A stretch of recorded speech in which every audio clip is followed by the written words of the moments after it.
want to clarify something that may have gotten a little out of balance. We do want you to put yourself first, in the sense that your only perspective is through the eyes of self. And so as you find thoughts that feel good to self, now you're connected to your source, and now you have plenty of resources that you can flood to whatever is your object of attention. But we see a lot of people who are joyously helping others, and it seems overtly putting others first.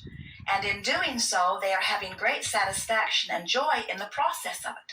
In other words, a mother who tends to her child is certainly putting her child in the position that you would call first, but she is getting enormous satisfaction from it because she is fulfilling something that she's intended for a very long time. So there's no discord in that. The discord comes in doing something for someone and resenting doing it. In other words, you are putting yourself first when you are serving others and joyful in the serving. The discord comes when you are feeling that your resources are limited and there's not enough of you to go around, and so you are doing it out of obligation rather than out of wanting to do it. So let's just back up and approach this whole subject a little differently, and let's call it allowing and resisting rather than doing for others or doing for myself. Allowing or resisting. So I can do for myself and allow the energy to flow, or I can do for others and allow the energy to flow. Or I can do for myself and not allow the energy to flow, or I can do for others and not allow the energy to flow. But it's not the action, it's not the function of what I'm doing, it's the function of how I'm feeling while I'm doing it, you see.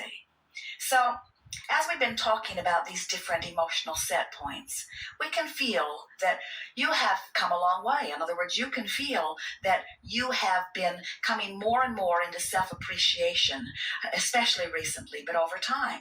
It's something that everyone is born doing, and then many of you lose as you're trying to find your relationship to everyone else around you, and then most eventually come back around to it. In other words, you always do when you make your transition. Sometimes you see very little ones selfish enough to kick up a ruckus in order to make sure they get what they want, and very old ones selfish enough to kick up a ruckus to make sure that they get what they want. But in neither of those cases is there alignment in the way we mean it. In other words, we don't want you to think that you have to kick up a ruckus in order to demand something from someone else. We want you to understand that the entire universe is ready to comply with you. You just have to find the balance that lets the universe comply. And so the way you do this, the way you selfishly put yourself back in the place that you allow well-being to flow to you in the way you deserve and in the way that is absolutely normal, is just through trial and error. In other words, you throw some fits and see where it gets you. And you soften and appreciate and see where that gets you. In other words, it truly is person by person, subject by subject, just feeling your way until you feel it click into place. It really, really is that. So we can't give you one process or even one way of approaching this, because there are lots of different subjects in your experience that might require a little different response from you. Because on some subjects, your vibration on the emotional scale is way up here in appreciation. On other subjects, it's over here in fear. In some subjects, it's over here in a feeling of overwhelmment. In some subjects, it's all the way up here in ecstasy and joy and satisfaction. And so there's no one way. You just got to pick a subject and then talk about it with one thing in mind as you've got your ear to the ground. How can I approach this subject, which must be important to me because it keeps coming up, in a way that feels increasingly better? So what we want you to feel, and it's what we've been talking about all day here today, is that the universe will provide anything and everything that you want. In other words, there are so many resources. This universe will accommodate all of you in delightful and effective ways. You just have to let yourself off the hook as being one who must find a provider. In other words, here's what we were saying. You're wanting to see universal forces call it God, call it inner being, call it universal forces, call it source energy, call it this energy stream of well-being, call it whatever resonates well with you when you name it. But try to accept that it will always provide for you. In other words, if you could resist the temptation to explain how far you've come. Now, we know there is some sense of satisfaction in that, because especially if you're here and you want to be someplace different, sometimes it is satisfying to say, well, look how far I've come. That gives me expectation that I can still go further. Yeah. And that's wonderful. We want to hear. But if you get too heavy-handed in explaining where you've been, then that's why you say it feels like it's two different personalities. And it is two different personalities. There's the connected you and the disconnected you. Those are too strong of words, because you're never disconnected, but there's the more allowing of who you are, you, and there's the less allowing of who you are, you see. And you get so that you can feel which drum you're beating.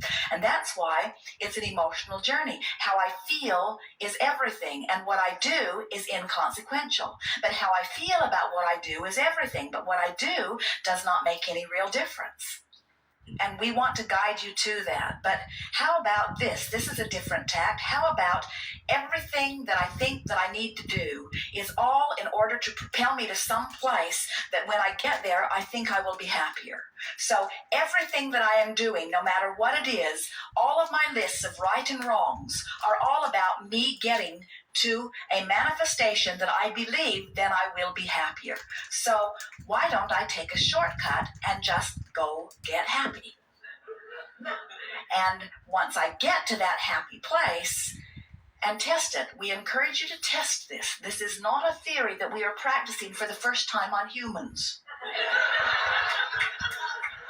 This is the way the universe operates. In other words, everything about law of attraction and this inclusion-based universe is about this. And the happier you are, the more you allow all of the things that you've been saying you want, you see. So we have an assignment for you. We want you to please you first. And we want you to tell everyone else to take a flying leap.